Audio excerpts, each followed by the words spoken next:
Good morning, everyone. I think we are live, and it is, as always, a pleasure to be joined by probably the investment guru in South Africa, Mr. Magnus Heystek, who is joining us this morning to chat a bit about prescribed assets and touch on a few other things.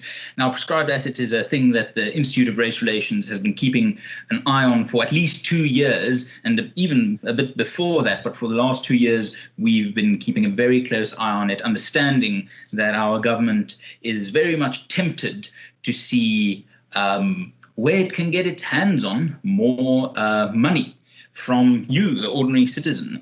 Now, my name is Hermann Pretorius. I'm the Deputy Head of Policy Research for the Institute of Race Relations. And without further ado, Magnus, thank you very much for joining us this morning. You say business is doing well. People are starting to wake up to this idea of prescribed assets. Why should they wake up to it? Well, good morning, everyone, and to your viewers. I think, you can only hide certain things, especially bad news and bad results, for so long. And we've now had 5 to 7 years of very, very poor returns for most people in South African pension funds.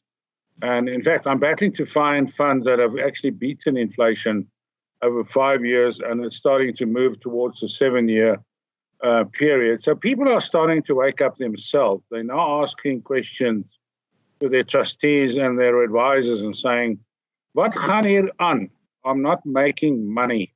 And the old chestnut and "don't worry, it's long term, it'll come right," is not working anymore. And people are increasingly now starting to ask questions and to realize that their pension fund is under pressure, is under threat, and that they must step in because they must step up against the vested interest in the business and start taking control of their investments. And that's happening on a very large scale in our business countrywide, because we don't work for the big institutions. We work for our clients, and our clients are waking up. But we have been shaking them for a while and saying, wake up, there's a train smash coming. And the train smash is literally happening as we speak. Now, you mentioned this idea that even companies that a few months ago, a year ago, were perhaps not relaxed, but not as awake to the issue of prescribed assets as you have been and we have been, that even they are now as it were, joining the party.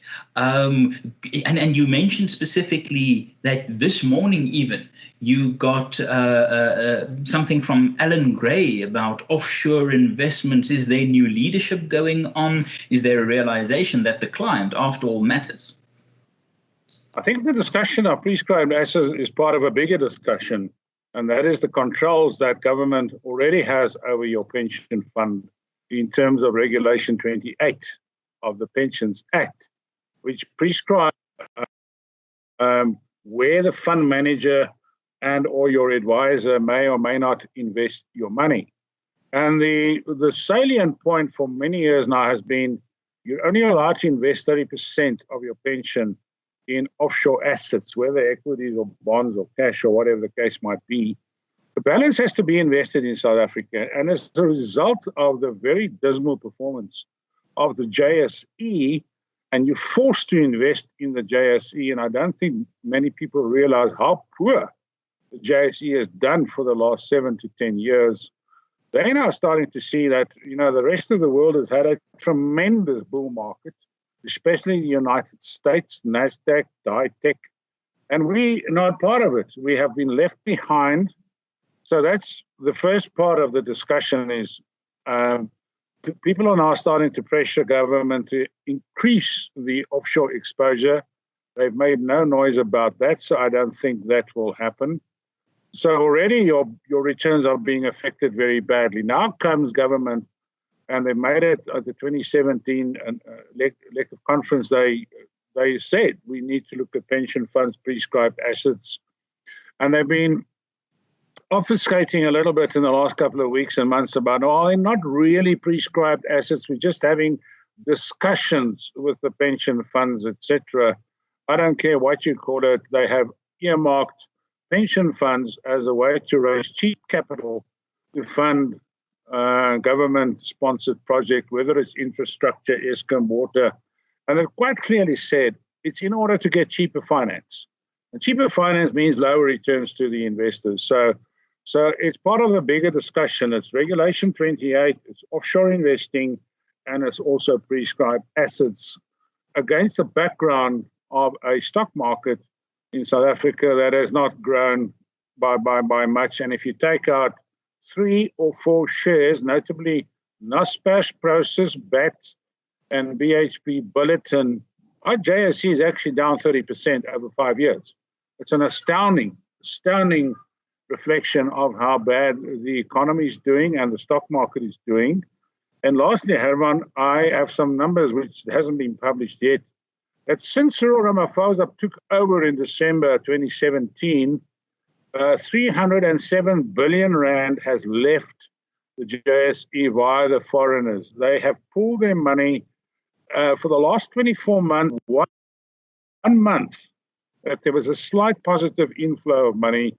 For the rest of those 23 months, money has been flowing out at an average of about 10 to 12 billion a month.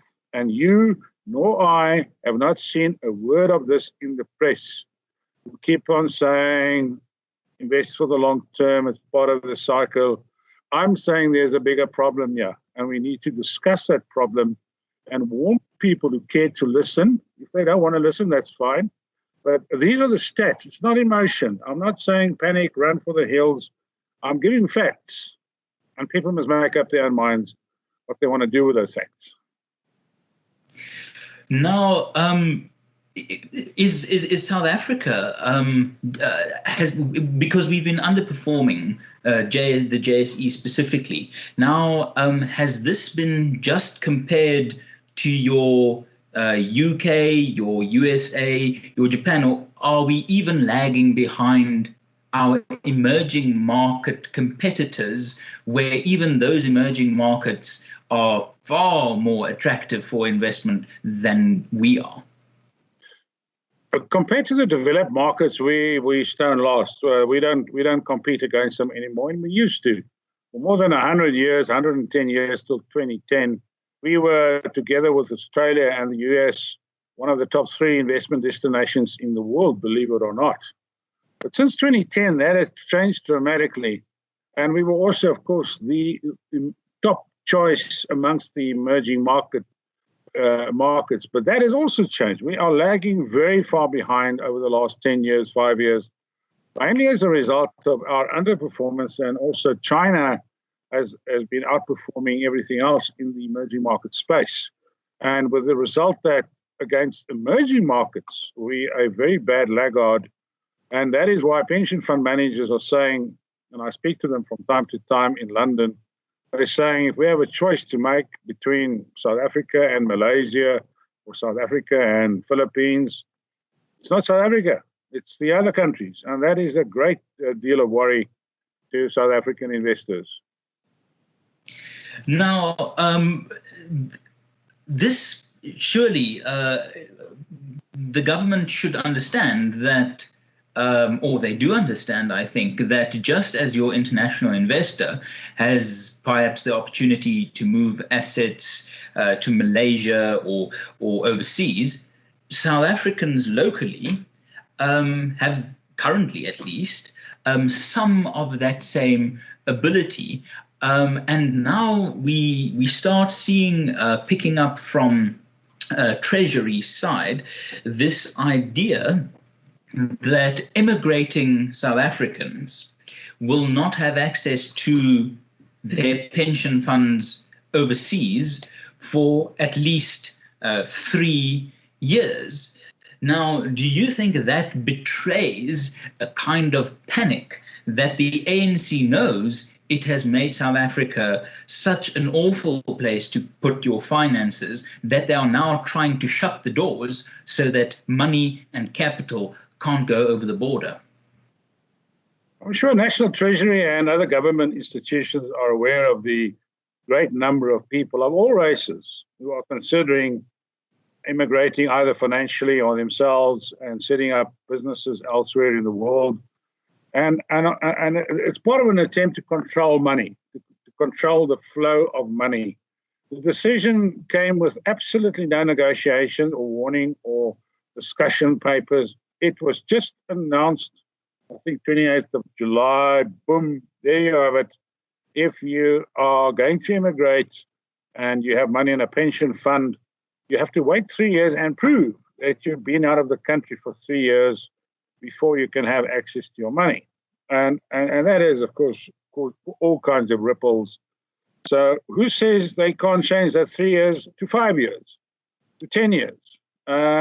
So government or government spokesmen have been a bit surprised at the reaction to their announcement, but they don't understand the fear of ordinary South Africans or ordinary people who have built up some assets and who are intending to use those assets to set up in another country, either to buy a house or a flat or a business or feed your kids.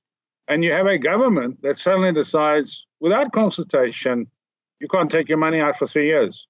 So the fear is they can change it again to 5, to 7, to 10. And the second part of the fear is what will happen to my money, in what format? Will it stay behind in South Africa? What kind of returns will I get?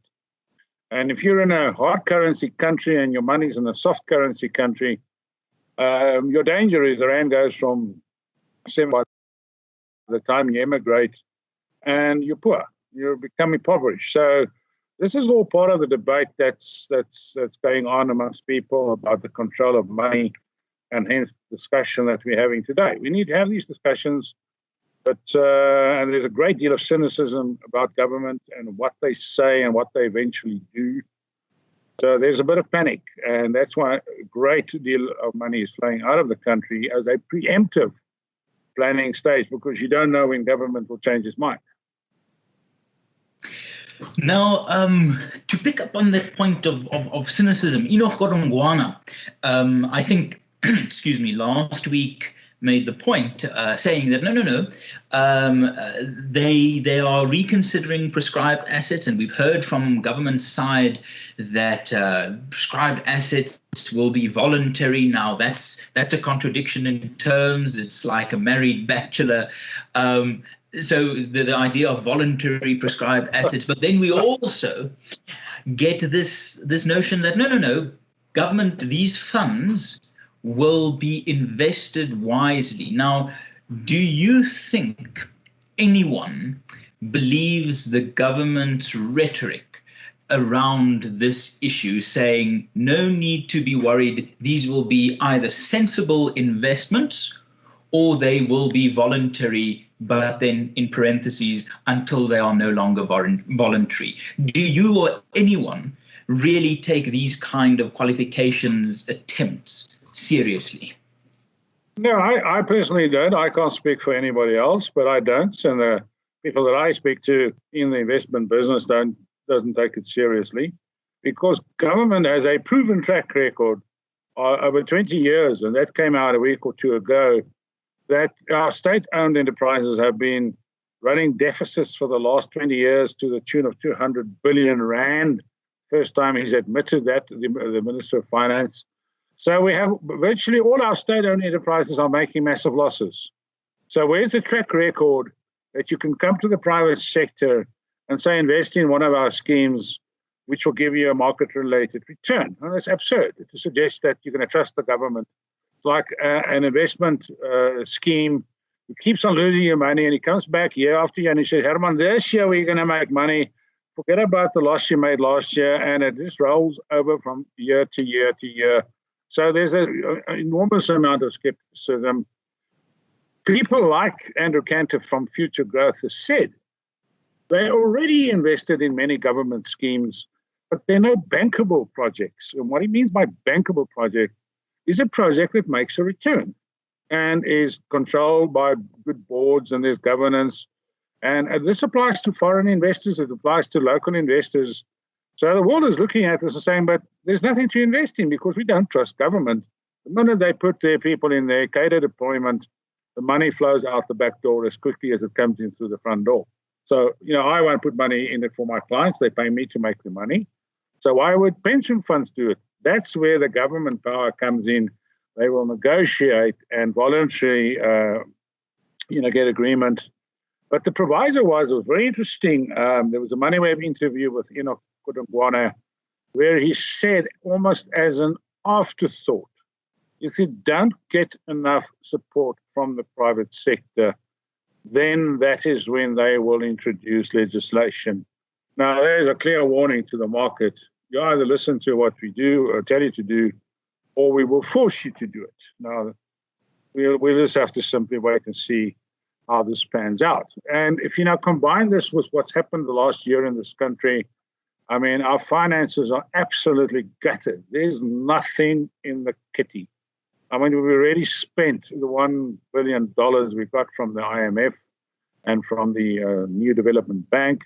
It's gone. It's wasted. Our budget deficit is going to be horrendous this year, much larger than the market is expecting. And our tax revenue has collapsed. And not because people don't want to pay tax. There's just been no money. There's been no profit. So we're in a very, very dark and clammy hole. And the only source of revenue is going to be, in my view, the pension funds. Because the way I understand it, if a government has run out of money, they can borrow money, but that is now becoming more and more difficult for South Africa. We can increase taxes. That is not a feasible option. As you say, the tax revenue intake has been disastrous. They can cut expenditure, but that is, we've been hearing about cutting expenditure from Tito Mboweni for a long time now, and the best he could come up with is that we're going to look at some point at possibly considering, investigating whether there's a possibility for a chance that we should somehow at some point cut expenditure. So our options maybe. Yeah. Yes, maybe. So then we are stuck with two options, printing money or getting hands on the pension pot in South Africa, which, as I understand it, is one of the biggest pension pots in the world. That's quite correct. I mean, the pension fund industry in South Africa has been remarkably successful, and people have, via tax incentives and also willingness to save, have been using pension funds. So we have a very large pension fund industry in South Africa relative to the rest of the world, where they have different kinds of pension funds. So obviously that pot of money is looking very attractive, and from time to time, we've seen politicians get up in Parliament and saying, pension funds, pension funds. And if you look around the room, this is the only pretty girl in town. If you want to have a dance, you're going to dance with the pension funds. I don't see how they're going to get around it. The alternative is printing money, or you're going to have a combination of two of these things. So we'll have to see in the next 6 weeks or so, we'll have the medium-term budget. And you might recall in the supplementary budget, when was it, June or July, where Tutu Mboweni, in his speech, he looked up and he said, where's the piece about prescribed assets?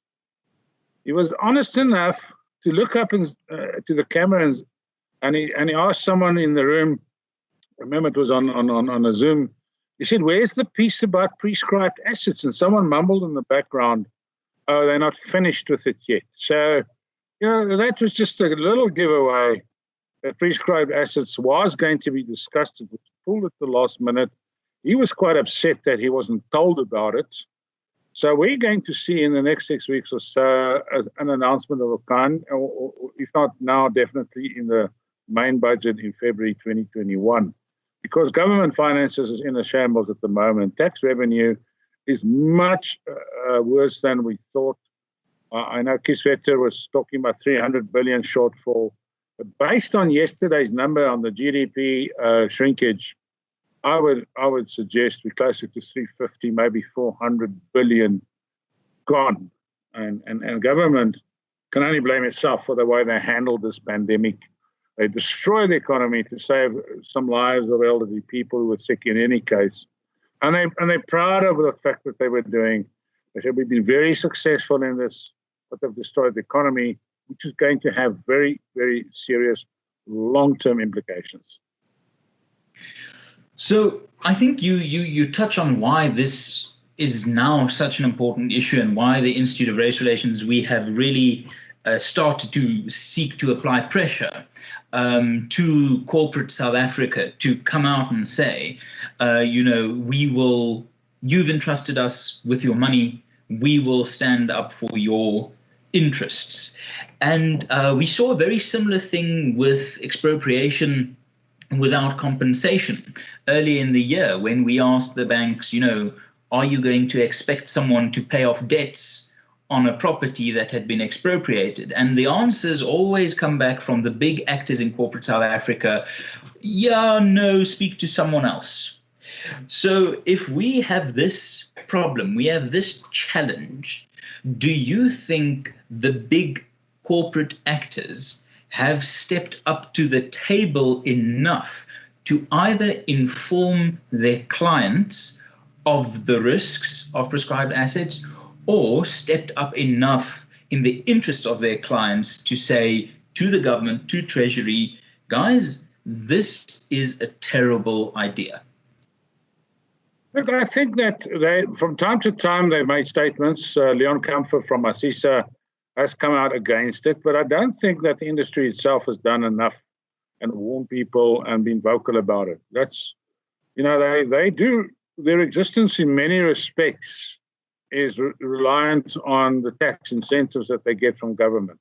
And I'm quite sure the government plays this card. Don't give us a hard time. We can adjust those tax incentives. We can reduce them, and hence don't speak out too much against it. But I don't know. It's just my observation.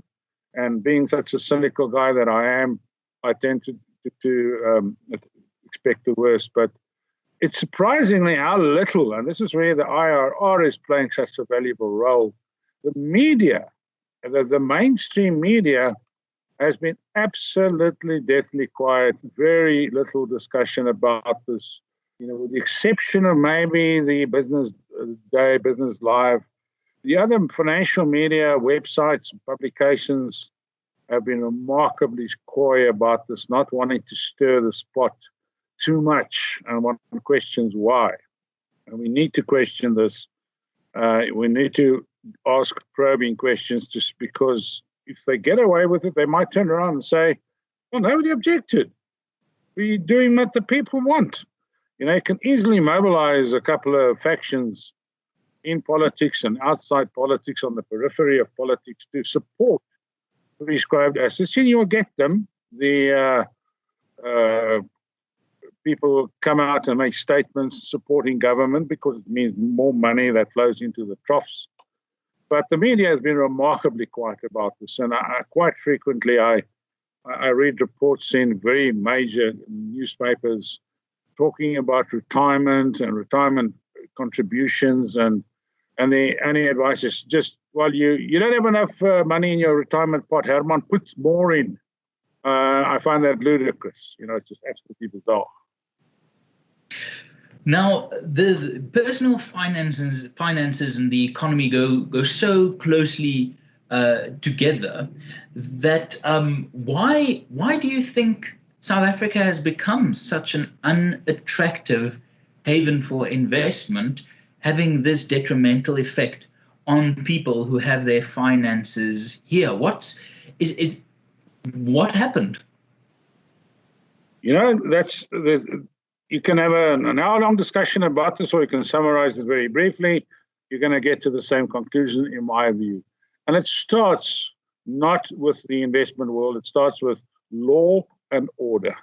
It starts with good corporate governance and the protection of property rights and the protection or the acknowledgements of contractual rights. Then you get to things like the regulatory environment for business and regulations and the infrastructure and et cetera, et cetera. And if you start analyzing all of those things, the ANC in the last 10 to 15 years have attacked all those prerequisites that are necessary for a modern quasi-private sector economy to flourish and to create jobs. And they've attacked all of those things and destroyed all of them. Hence, the money is flowing out. The capital is going somewhere else because, first of all, you're not certain about your life and limb, the ownership of your property. I mean, like the click strike yesterday, where were the police? Where was government in saying, there is a dispute about an issue, but do not attack lawful abiding citizens in the run of their business and blame, attack and burn down. So that's the message that gets through to London and New York, that a listed company that finds itself in a political situation can be attacked. And the EFS has done that before with previous shops, H&M many years ago, etc., etc. And government does not protect the rights and the property of the private sector against political opportunism that we are seeing right now in South Africa. So looking at other emerging markets, their track record, places like Mauritius and Botswana and perhaps even Kenya and Rwanda, and you mentioned Malaysia, their track records might not be perfect, but does the word come through to London and New York, as you say, that, and I think Ethiopia might be a good example very recently, we'll see how that pans out, but is it just a comparison where you don't have to do absolutely everything perfect, but at least start getting somewhere with these reforms because investors will keep an eye on that? Investors are not stupid, especially the large investors. They rely on a multiple of sources to make up their minds. They've got the political analysts on the ground in South Africa. They rely on companies like Moody's and S&P Global Ratings and Fitch, and combined they will look at a country and they have like a list of things that they look at. Amongst others, the regulatory environment, the freedom to create businesses, and there are many metrics that they look at. And on most of these things, we are going backwards relative to the rest of the world. Like the freedom of economic activity, the survey that's done every year. I mean, 20 years ago, we were number 50 in the world. We're now 106 or maybe 110 out of 150 countries. We've rapidly just dropped, as opposed to a country where 20 years ago Mauritius was worse than South Africa, and today they're number 13 in the world. Their regulatory environment attracts investors, whereas our regulatory environment chases them away. They're not interested. It's too much PT, too many rules. And guys want to invest money, and they move away very quietly. I always joke that money comes in ostensibly on the front pages of newspapers, press releases and grandstanding and handshakes, but it goes out very quietly on the back pages.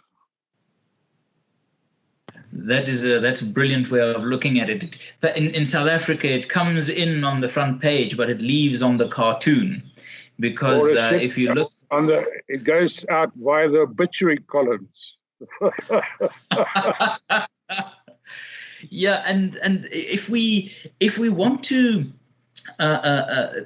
look at this political attitude, what are your thoughts on we've heard people like Blade Nzimande talk about the investment strike must end. It almost has a sort of an entitlement element that South Africa has a right to demand that investors come here. Surely the fact that someone like Blade Nzimande can say something like that and represent in a way at least government attitude, if not government policy. I mean, you'd be mad to say, yep, that's a government that I think I can trust with my assets. Well, that's exactly the reason why money is not coming in, but it's going out.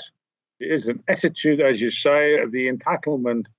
We're the liberators of South Africa, of the bad whites. We're entitled to money from the rest of the world. And I think for a while that did play a role in money coming into South Africa. But I think that honeymoon period is gone a long time ago. And the honeymoon was ruined by the absolute rampant theft, corruption, and destruction around you. You look at any SOE and you look at the incredible amounts of money that sloshes around, that people pay themselves, that private sector doesn't even pay. You look at the percentage of government wages in South Africa relative to GDP, which has doubled in 10 years. You look at the personal protection equipment scandal with the COVID-19. The investors look at this and they say, no, we cannot put money into that country. We don't know where the money is going to go to, who's going to steal it, which ANC-connected caterer will get the Aston Martin this time, and so forth. We go somewhere else. We're going to invest in Norway. We're going to invest in Finland, where there's absolute scrupulously governance rules. But there's no country in the world that's perfect. But boy, have we been dropping down the scales so rapidly the last 10 to 20 years. And you've got to look at the government and the ANC. And we're still sitting here almost middle of September, and we still have no major high-profile ANC connected who's been arrested or charged for a cent of corruption or theft, despite the National Prosecuting Authority has been threatening for how many months now? But it's coming, and we see nothing happening. If the Zondo Commission was taking place in any modern, well-controlled government country in the world, the States or Canada, Australia, there would have been people waiting outside the door. As they walked out, they'll be arrested and charged. Why can we not charge just someone? Or SARS raids their accounts and closes their accounts. They have the right to do that. The Reserve Bank has the right to close your account tomorrow if there's a suspicion that you have illegal offshore money. They don't even have to go to court. They can do so. They have those rights. It's never been used in this country. Why not? Now, it's very easy to, it's not very easy. It actually takes a lot of work to understand in what a dangerous and dire situation the country is. But I always have this idea of this. There was a 10-year period between 1985 and 1995. August 1985, P.W. Botha, index finger in the air, says, "He will not lead white South Africa and minorities down the road of abdication and suicide." The Rubicon speech, it all went wrong in 85.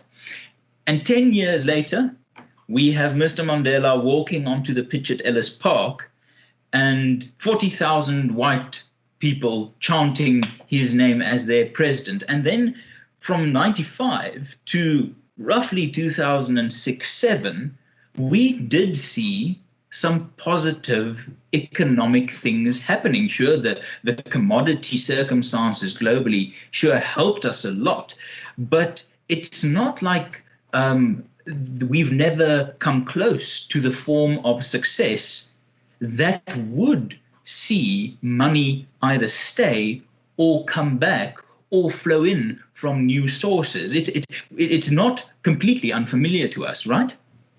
No, not at all. I mean, as you point out, we had the commodity super cycle from about 2002 to 2007. The economy was growing. Unemployment, can you believe it, was 10%. 10%. I mean, we were generating massive tax revenues. But I think that lulled the government into a false sense of security that this halcyon days will just continue indefinitely. And they started spending more money, and the government wages started running away, budget deficits, and the global situation changed. And then, of course, when the government started talking about expropriation without compensation, they were warned by the Wall Street Journal, by The Economist, by the Financial Times, They were warned by Ricardo Hausmann and a host of other influential economic thinkers around the world. Don't go down that route. It hasn't worked in Zimbabwe, it hasn't worked in Africa. And that's where our problem started. And this is, again, doesn't appear on the front pages. But capital is very smart. It's very self-centered, and it disappears very quietly. Packs its bags quietly and leaves. And that's what's been happening. And you cannot get a president of the country, how good he is or not good he is, get up in power and time after time attack white monopoly interests and white monopoly capital and be after your land and after your businesses and expect nothing to happen. Well, it's happening right now, and we are all paying the price because we're all getting poor if we don't have any offshore assets or any offshore investments. You know, that is just, you cannot attack capital on the one hand and the next day put out the begging bowl for capital for foreign investment. It's just not going to happen. It's a schizophrenic approach to life. It's not going to happen. I remember in August last year during a presidential Q&A session, President Ramaphosa spent 10 minutes at the beginning of his speech talking about how important it is to attract investment. And then in the rest of the speech, he said government spending must be at the center of the economic system. The NHI must happen. Prescribed assets should be on the table. Expropriation without compensation must continue. And I think when you say it's schizophrenic, I think you're absolutely right. Literally in the same period of 30 minutes, our president said we must attract investment and then gave a shopping list that would keep any investor awake in night terrors for what an investment destination might look like. So if a miracle was to happen and Magnus Heystek were to become president for a week, what do you do? You know, first of all, you got to, as I said earlier in my preamble, I mean, law and order. You have to fix up the issue of safety and security. Secondly, you got to fix up our educational system because we're producing thousands, if not millions, of uneducated children which are not prepared for the modern world. We still have this concept in our minds that land is wealth and give that to the people and they will become poor. I mean, that is a third industrial revolution type of mindset, whereas the world has moved on. A company like Apple has a greater GDP than the entire South Africa. One intellectually based, innovative company has a bigger GDP than the whole of South Africa with all its mines and all its factories and all its ports and harbors. It's not in the land anymore. And that thinking must change. We must equip all our people to embrace the fourth industrial revolution in terms of job creation, of freedom of association and stuff like that. And then, of course, you need to look at your regulations. I mean, I look at my little company and I asked my compliance officer the other day, how many laws can put me in jail? And she kind of went away and came back and she said, you've got about 14 laws that you could break during the course of a day. And I think one of them can send me to jail for 30 years. And I'm saying, why the hell am I doing this? So you've got so many laws. You've got the FICA and the, I don't want to even go there, but they've all got little acronyms. And she said there are 14 laws, from labor relations to health and security, to FICA, to Forex, to banking laws, to FSCA laws. And if I break one inadvertently or unknowingly allow it to happen in my business, I can go to jail. And the real crooks are walking free. Yeah, no, in fact, they might improve their position on the parliamentary list, but the issue of South Africa as, you know, I tell me if I'm wrong here. I think The problem in South Africa has been almost synthetic. It has been a man-made catastrophe where if we can get to a point where they don't even have to do the right things, they could just stop doing the wrong things, then you would see an opportunity for what I believe is crucial for people of all backgrounds to start monetizing their skills. That there is so much standing in the way of anyone from someone like you, a highly qualified investor, all the way down to someone who just wants to sell achar. There's so much of a series of obstacles between people, their skills and the ability to monetize and start becoming economically productive. Do you think it's fair to say that what's gone wrong in South Africa isn't, or what should go right, isn't what the government should start doing, it's what it should stop doing? Oh, absolutely. I agree 100%.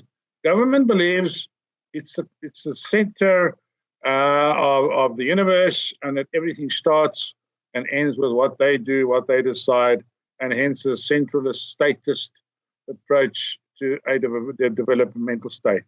In fact, history all over the world shows you the more government gets out of the way, the more the private sector will move in and start taking over the functions of the government and do it extremely well based on private sector competition rules. And I think we need to look at places like Singapore, where Lee Kuan Yew stepped in, and those famous interviews with him. What he did when Singapore 50 years ago was as corrupt and mismanaged as South Africa, he simply started arresting the top guys and putting them in jail to stop corruption. And you know what? It stopped. It stopped. You know, we have this corruption. We have the Zondo Commission. We have got so many commissions. We have humongous amounts of money flowing around the banking system. I'm always amazed when we read about X billion rand from the Guptas was moved from South Africa to Dubai. The banks know about it. The reserve banks know about it. Herman, if you and I want to move R1 million or 10 million, you've got to fill in forms till kingdom come, do a blood test, do a EQ test before they will allow you to take out 1 million rand. How is it possible for the Guptas to move that kind of money through the banking system into foreign countries? And now he's saying, oh, we must get the money back. We allowed it to go out of the country, and the Reserve Bank knows about it, and they as complicit in this whole thing. So that's what I'm talking about. We need not for the ANC to be protected. You need a government to step up and arrest the people who've got enough evidence, but it's not going to happen because, as the president says, my job is to make sure the ANC does not split up. So, well, we are paying the price of that approach to running a country. Now, one of the things that the IR has been saying as we approach the end of our time, I think we still got a few minutes left, so I'm going to, it's not often that I get to speak to one of the real South African gurus, so I will make as much of my time as I possibly can. One of the things that we at the Institute have been saying since 2012 is that the ANC is on a downward path. It is on the wrong side of what we call 3 mega trends. It's on the wrong side of age. Its voters are older while the country is getting younger. It's on the wrong side of geography. Its supporters are rural when the country is becoming more urban. And it's on the wrong side of education, where it relies on voters with more basic education, where the number of South Africans with higher education is inching upwards. So with this background of ANC, I believe in a fatal death spiral, and perhaps within the current climate, if it dies politically, it will probably be noted as a COVID death. But Do you think that South Africans have used as citizens the opportunity to make their voices heard, or do we still have a strange idea that the government isn't something that we can successfully challenge? Do you think that South Africans can do more than what we are currently doing to say to the government, you know what, I am your employer, there are some things you cannot do and we will stop you? Well, civil society has taken over the role in many instances of the opposition party, almost of the opposition media, and civil society like the IRR and a host of other non-profit organizations have put tremendous pressure on government. But we can do tremendously more. There's still a lot of lethargy. People are saying, I couldn't be bothered. As long as I can have a pizza and a beer on a Friday night, I'm fine. Alles sal regkom, don't worry. And we need to really wake up. But civil society can do much. It has done a great deal. It is putting enormous pressure on government, and also by means of informing the rest of the world of what's happening in South Africa. That's almost the more important role that it plays, is the outward communication to the rest of the world, and just presenting a more realistic picture, not the one that the government wants portrayed. So we need to do more. We need to support guys like you and a host of other guys, and our media, especially our critical media. I include Business Day, as I said earlier, or the Arena Group, Biz News, and perhaps Daily Maverick, who's come up with one or two very interesting articles. That's what keeps government on its toes. They might not admit it every day, but and guys like you must be irritating the hell out of them, wishing you would just quietly go away and go and fill in your forms. But we can do more. We can do more. But it's up to the individual. And I just want to end off by bringing it back to the individual who can and has some authority over his or her investments in one way or the other, is to look at it, see what you can do, and take steps, because nobody cares more about your money than yourself. Don't trust the big financial guys. They're not really interested in your individual case. They're interested in their position in life. I think I think we spoke about this a previous time, you and I, where you said, get informed. Sit with your advisors. If you don't have financial advisors, if you don't have a markelaar, get one. Sit down, get to understand what's going on with your money. Then people cannot pull a fast one on you. So I think that's absolutely right there. That I think part of why the Brexit campaign was so successful, it had this idea of take back control at the center of it. So in terms of taking back control, I think take control of your finances, take control of what's going on in your community. But I think I would be remiss if I don't ask you, or didn't I think your company, Brentus Wealth, in the last few months, you got some acknowledgement for the success you've been having as an organization, and perhaps as evidence to tell people that you really know what you're talking about. Perhaps you want to tell us a bit more about, did you receive an Oscar for Best Supporting Actress or something? Herman, you're a scholar and a gentleman. We won for the second time in 4 years the award as the top boutique wealth manager in the country. So we're very proud of it. And the important part of that award is it's mainly driven by our clients. So our clients are happy. They voted. And for the second time in 3 years, we were the top in the country against some very serious competitors out there. And I think it's a reflection of what we've been telling our clients, and they really like our message. So thank you very much for that. No, I think it's it might be a difficult country and a difficult time to live in, but I must say, as long as we have people like you who can really say what call a spade, I think South Africans have an opportunity to empower themselves and really think, my goodness, there's something to be done here. Big business, big labor, big government, the evil trifecta of crony capitalism. We are more than they are. We can give them a few claps. You can indeed. And thank you very much for this morning. Thank you, Hermann.